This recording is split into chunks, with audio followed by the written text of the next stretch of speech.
Pemirsa, tokoh pemuda Indonesia Bersatu mendeklarasikan poros Prabowo Puan untuk ajang Pilpres 2024. Kelompok ini siap membentuk kepengurusan di 34 provinsi di seluruh Indonesia.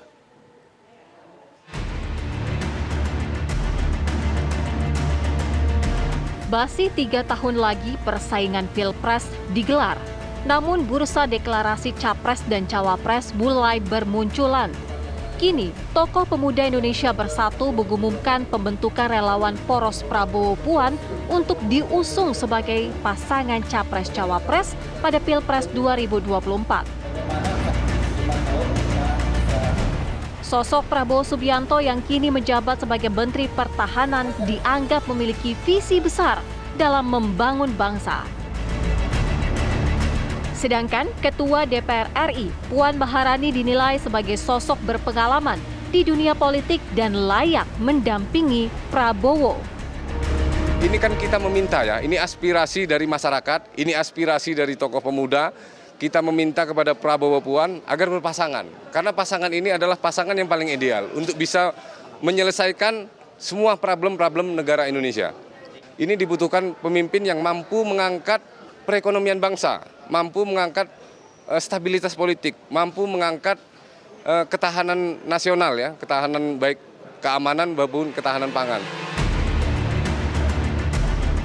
Relawan poros Prabowo Puan juga siap menggalang dukungan dan membentuk kepengurusan di 34 provinsi se-Indonesia. Dari Jakarta, Ihsan Zahri, Syamsuddin, TV One mengabarkan.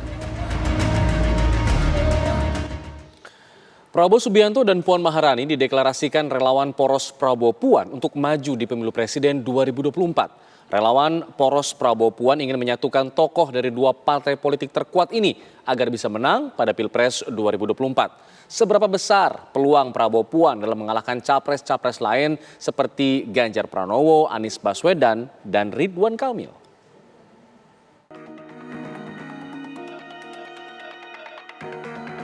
Relawan poros Prabowo Puan ingin menyatukan tokoh dari dua partai politik terkuat ini untuk memusatkan kekuatan politik mereka agar bisa menang pada Pilpres 2024. Prabowo Puan itu adalah sosok yang paling pas dalam rangka menyelesaikan problem-problem bangsa saat ini.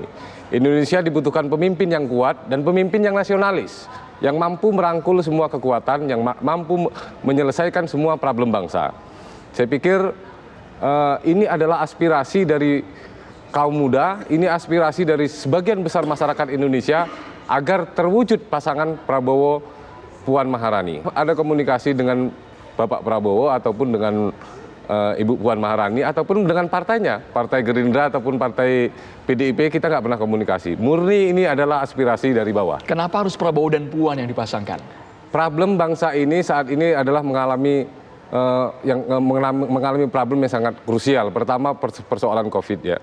Indonesia ketahanan ekonominya runtuh dan ini dibutuhkan pemimpin yang kuat untuk menyelesaikan masalah ini. Pemimpin yang mampu menyelesaikan problem-problem ini. Jadi kalau pemimpinnya nggak kuat, ya nggak akan selesai problem ini. Pertama persoalan COVID. Yang kedua adalah persoalan ketahanan nasional ya. Di Laut Cina Selatan saat ini sedang panas dan sosok Prabowo sosok yang paling pas untuk menyelesaikan konflik Laut Cina Selatan, sehingga pasangan Prabowo Puan apabila menang ini nanti di Pilpres 2024 akan mampu menjadi barometer bahkan dipandang oleh dunia internasional. Lalu seberapa besar peluang Prabowo Puan dalam mengalahkan capres-capres lain seperti Ganjar Pranowo, Anies Baswedan, dan Ridwan Kamil? Menuju Pilpres kapanpun ada dua tahapan. Satu tahapan kandidasi, yang kedua adalah tahapan eleksi atau election. Nah, di proses kandidasi, potensi pasangan Prabowo Puan ini berpotensi kuat, peluangnya kuat. Tetapi di eleksinya itu cukup berat tantangannya. Nah, kuatnya di mana? Satu, Prabowo Subianto, kita tahu, baik Prabowo maupun Puan Maharani itu memiliki tiket partai yang kuat. Karena mereka sama-sama menguasai kursi di DPR jauh melampaui persyarat secara konstitusional. Itu kekuatan pertama mereka. Yang kedua, kita tahu Prabowo Subianto, Ketua Umum Partai Gerindra, juga seorang veto player di Partai Gerindra, pemutus pengendali partai, Mbak Puan juga orang terkuat PDI Perjuangan setelah Ibu Megawati, bisa dikatakan demikian, sehingga memiliki peluang kandidasi yang cukup kokoh. Nah, yang ketiga, dalam catatan saya mereka juga dari sisi kekuatan punya partai, punya kekuatan politik, kemudian punya mesin politik. Keduanya juga berpotensi untuk memanfaatkan mesin politik mereka dengan sebaik-baiknya. Satu lagi adalah kedua-duanya punya panggung tambahan, cukup strategis. Prabowo selain ketua umum adalah seorang menteri pertahanan, bisa dimanfaatkan meskipun tidak strategis gubernur kalau kita ngomong realistis. Mbak Puan juga ketua DPR. Tetapi jauh lebih penting dari itu ada soal winning the election, memenangkan sebuah pertarungan pemilihan kompetisi politik, Andrew. Nah, inilah tantangan bagi kandidat, bagi pasangan ini. Secara elektabilitas, keduanya, Prabowo betul, Pak Prabowo punya basis yang relatif masih kuat, elektabilitasnya imbang, misalnya dengan 3 besar ada Ganjar Pranowo dan Anies Baswedan. Tetapi kita tahu Prabowo itu memiliki popularitas yang sudah cukup tinggi, sehingga untuk naik, selain itu juga sudah pernah bertarung beberapa kali, sehingga untuk naik relatif lebih berat ketimbang figur-figur baru. Itu tantangannya. Di saat yang sama kita tahu elektabilitas Mbak Puan juga relatif belum begitu kuat, masih stuck di angka-angka yang sekitar yang tidak begitu kuat itu. Nah, basis utama Ganjar Pranowo itu memang berada di Jawa Tengah. Basisnya berada di Jawa Tengah. Dan kalau di cross-check data survei, angka tertinggi dukungan pada Ganjar itu di Jawa Tengah. Tetapi kita tahu, Mas Andro, di saat yang sama kita paham bahwa Jawa Tengah juga ada kandang banteng, basis PD Perjuangan. Jadi kalau keduanya terpisah, itu sama-sama dirugikan. Berpotensi besar pemilih PD Perjuangan terbelah, pemilih Ganjar juga terpecah.